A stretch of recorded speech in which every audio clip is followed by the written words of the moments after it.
MCM. I'm going to share with you the screen. Some of this information are private and confidential. I know that some of you do print screen, but however, do keep the information to yourself. A little bit of update on the cooperative. For those who are new, who just joined in today, let me brief you a little bit about the cooperative structure.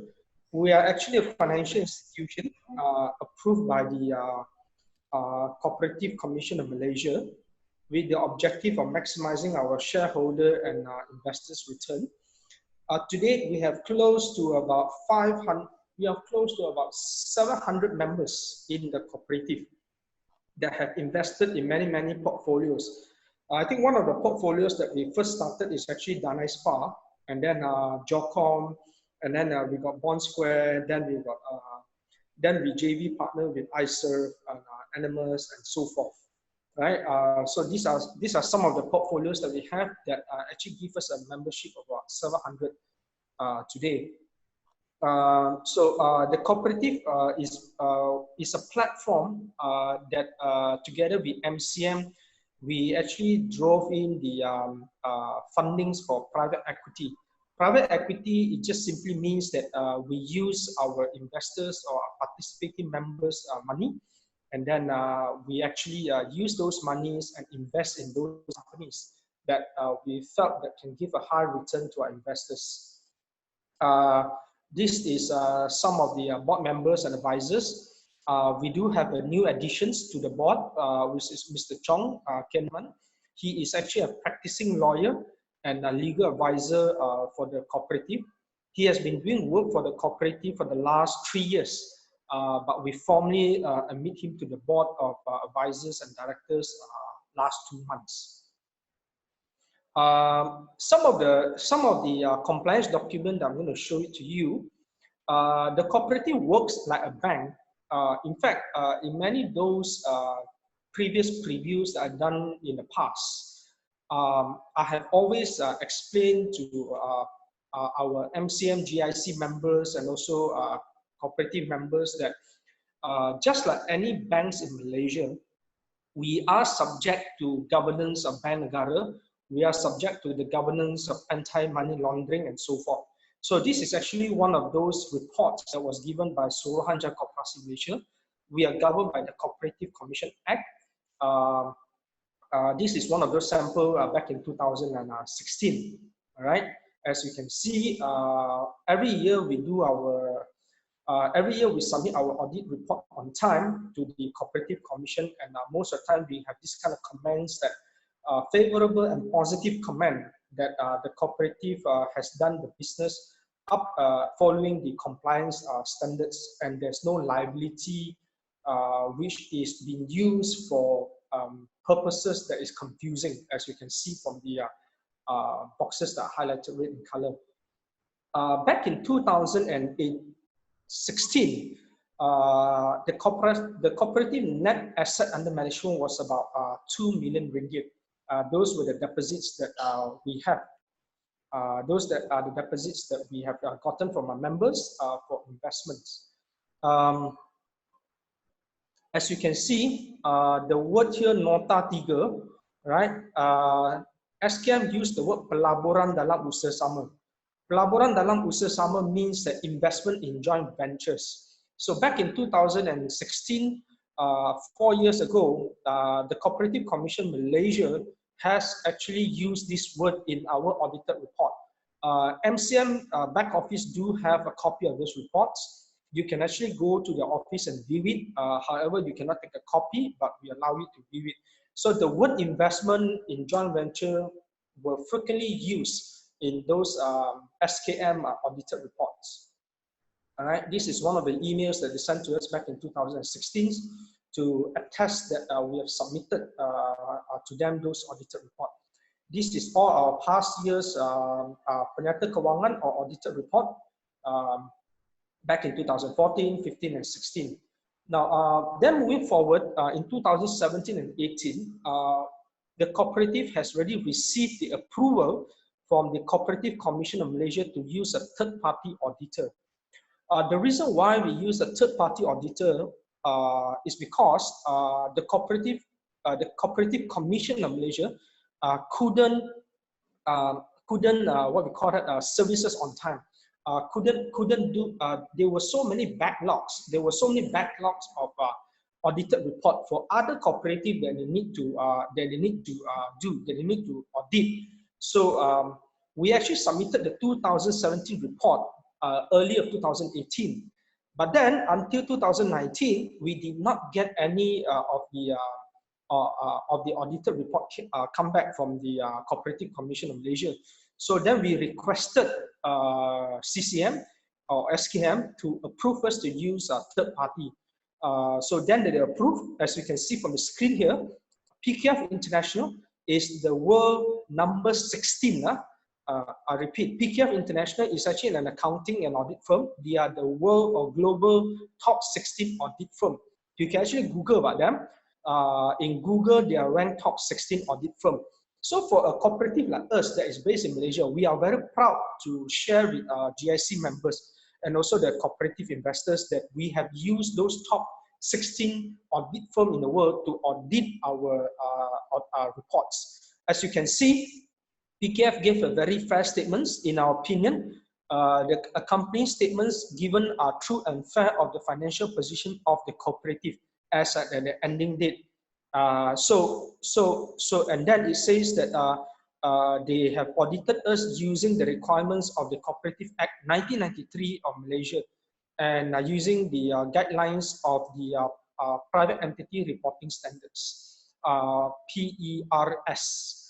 So because cooperative doesn't fall under private limited statutory body, so we are not required to use Malaysia Financial Reporting Standards, but we use the Private Entity Reporting Standards. All right. This is actually one of the reports in the past that show the compliance of the board of the cooperative and also showing the responsibility of the board and also the auditors. Fast forward 2018, our total deposit was about 12 million ringgit in 2018. In 2019, we are actually right now doing our audit report. We do have a 6 months grace period to do our audit report. So our CFO is actually doing the audit report right now so that we can submit to PKF for the audit of 2019. But based on our projected, the total amount deposit for 2019 is about 28 million ringgit, inclusive of JOCOM capitalization that we hold in trust for the investors. The JOCOM is in the process of filing a listing in one exchange in Singapore, as most of you are aware. So we include those numbers, we are around 28 million. So this 28 million is inclusive of JOCOM, Danai Spa, and a partial of iServe, and other projects as well that we have on hand. Taman Negara, the Hans Resorts, which is also captured in the figures and so forth. So these are the projected total investment in our deposit right now. All right, we are Sharia compliant from the Global University of Finance, Negara. We are a member of the United Nations Global Compact to show our continuous of compliance. We are a proud member of the Hong Kong Venture Capital and Private Equity. Until today, we are still the only Malaysian companies that is a member of the Hong Kong Venture Capital and Private Equity Association. And then in the month of December, the cooperative has now become the member of the Singapore Venture Capital and Private Equity Association, something that we are very proud of. It's not easy to be a member of the Hong Kong Venture Capital Association, and it's also not easy to be a member of the Singapore Venture Capital Association. So right now, the cooperative is a member of these two associations. Well, first and foremost, it's not easy. And second, the membership fees are not cheap either. In a year, the membership fees is about 2 to 3,000. It's about 3,000 US dollar. So it's about 12,000 ringgit membership fee in a year, right? But we have to be a member of this association so that we keep ourselves not only abreast with the industry standards, but we also keep ourselves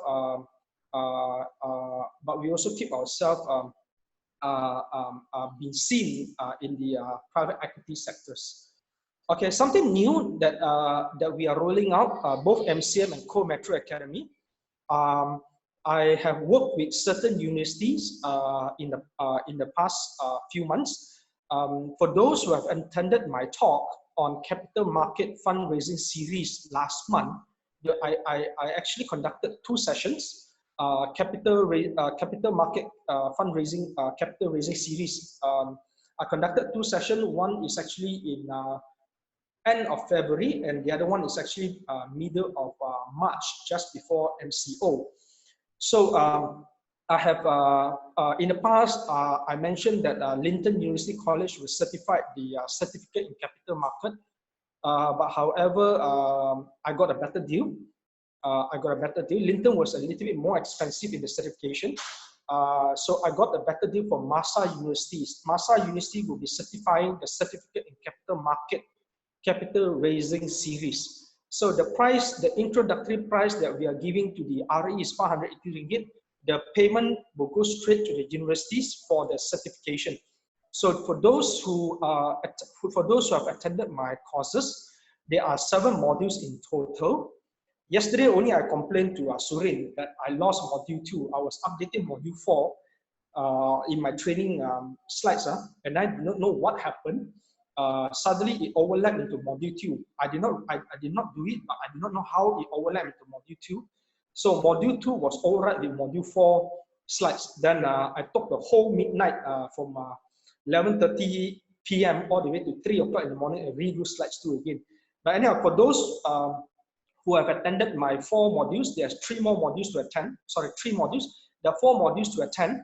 Once you attend the 4 modules, then you are entitled to apply for this certificate from Masa University. And it's not expensive. I don't think you can get this kind of price anywhere in the market. This is only exclusively for our RE. And then second thing, I received an email from Linton University College yesterday. They are rolling out the first professional doctorate in business administration, and it carries a doctor title at the front of the name. It's like Dr. Mac Shankar or Dr. Surendran. So the course, the program will take about 2 years. Fastest is actually 12 months. Latest is actually 24 months. It's 24. It's actually 24. It's actually a DBA course. It's actually assignment based and class based. It's a seminar class based and assignment. There's no exam. Many doctorate program in the market cost about 40 to 50,000 ringgit, but market price is 28,800 as an introductory price. But for MCM RE price is 22,800. For those who are interested, please afterward message me or email to me to get more information about these courses. Now let me explain a little bit on how Koperasi work and the Koperasi licenses. I think traditionally, those days in the good old days, back in the early 2000s, a lot of companies actually went IPO in Bursa Malaysia second board, a lot of them, and then they went to first board. Investors usually need to buy en bloc. It means that one block, the one block of shares, I said shares, it means plural with the S. The one block of shares, we do not know how many shares yet. It depends on the valuation or market cap of the company. Then you will know how many shares you get. But usually one block, the entry level is 250,000. And many investors may not have the money, or you do have the money, but you are worried. Once you pay the 250,000, you do not know when can you get back, unless you are very sure they're going IPO. Then you give the money, then you get the shares. So we see this as a challenge for many high net worth or retail investors. And that is why working with MCM, we have come down to a minimum of 10,000 ringgit. We break it down. Instead of 250,000, we break it down. One unit of entry is actually 10,000 ringgit. And then most of the time, we guarantee our investors 10% per annum to Koperasi, and additional payout is between 1 to 2%. So that's how we work in the cooperative. So we break it down. And how do we identify businesses to invest via private equity through the Koperasi platform? First, we look at the business strategy. I'm sure many of you heard about Animus. Last week, we did a preview on them. Many of you heard about Danai Spa. We started with Danai Spa 6-7 years ago. It took me almost a year. It took me a year to actually do the due diligence for Animus. I look at the business strategy, I look at the plans, and I look at their operation in and out. So after a year, we are comfortable. We know that this business can make money, and then we establish the investment vehicle. So after business strategy, business plan, and after looking at the operation, we decided to go ahead. We look at the investment vehicle. And the vehicle that we are using today is actually cooperative, same like Danai Spa for the listing in 1X. Then we will determine a fee structure. So the fee structure could be 10% per annum for the investors or 12% per annum for the investors. Once we have determined, we will then issue term notes or contracts draft to our investors, and then we raise the capital. And then from there, we look at the bottom line of the company. So our business model works that way. We look at the right investment, we do the due diligence, we enter into partnership agreement, we enter into caveat agreement. It's a security document that we caveat the house out, we caveat the factory out, we caveat anything that we can, so that we assign the property so that the business owner don't run away. And then importantly, we also purchase key man insurance for the borrower. In case anything happens, we can claim the insurance to repay back investors. I got 9 more slides. I'm going to go very quick. And then I always tell investors this, I always educate investors, ask these 2 questions whenever people come to you and says that, please invest in my company. All right. In the past, 4 or 5 years ago, there were many companies that come to you and say, hey, bro, can you invest in my company? I'm going to go IPO very soon. You know, all those coffee shop talk that people say that I'm going to go IPO, I'm going to go IPO. Ask yourself this question. How many companies that come to you and that you know have actually went IPO? Actually, virtually none. Virtually none. A lot of companies that say that I'm going to go IPO never went IPO. If they go, maybe out of 1,000, only 1. Okay? So ask yourself this question. Does the company that is offering you investment have deposit taking license? Deposit taking license is only given to 3 types of industry. First, of course, is cooperative. Second, we know it's bank. Okay? First cooperative, second is bank. And the third one is actually insurance or public mutual institution. So there's no other companies that is given deposit taking license unless you are fund house management, which is actually fall into investment bank. So if no, then if yes, proceed to question 2. If no, you just listen to people choice. People just talk and then you just listen, just leave. If yes, they have the license, ask them, do you have interest giving license? You say that your company can take in deposit, do you have interest giving license? Most of the time, all these Sendal companies, business owner will say, what is that? Hey, we can give it's in our company law. You see, the thing is this: no Sendal Berhad can give interest unless they have an interest scheme approved by SSM, or unless they are fund management house approved by Bursa Malaysia or Security Commission. So you need to ask these 2 questions whenever people come and ask you to invest in their portfolios. So are we allowed to take deposit and pay interest and dividend? So this is actually our undang-undang cooperative M&A for Koperasi. We are allowed, you look at simpanan khas, artinya wang yang didepositkan oleh seseorang untuk apa? Untuk pelaburan dan sebagainya. So this is actually the license that we have from SKM to do interest, to do deposit taking. So our M&A also allow us to do deposit dan pinjaman daripada anggota, and also we are allowed to give dividend. Okay, this is actually our another M&A. If you can see, we are also allowed to do pelaburan. Okay, the pelaburan is over here. Let me check. All right, so it's over here, the one that I highlighted. All right, so we are allowed to do pelaburan over here. Right. So this is our governance. All right, we have guidelines on how we take deposit or investments money from the members. And then, as I said earlier, we are also under Bank Negara governance for anti-money laundering and anti-terrorism financing act. Then how do we do investment guarantee? I'm coming to the last two slides. As I mentioned earlier, we will execute guarantees and agreement with our partners. And then if anything happens, we will liquidize or discharge the assets to be paid back to the investors. Now, this is the last slide, liability guarantee. I think Max asked me to address this since the MOC happened. Under the Koperasi Act 1993, there is a force majeure and also suspension. There is a force majeure and also suspension, what we call rules. Tertaluk pada akta ini, Menteri boleh melalui perintah yang disiarkan dalam warta menetapkan suatu tarikh, meletakkan pada tarikh itu. So, which means that if the ministry or the government announce a lockdown MOC,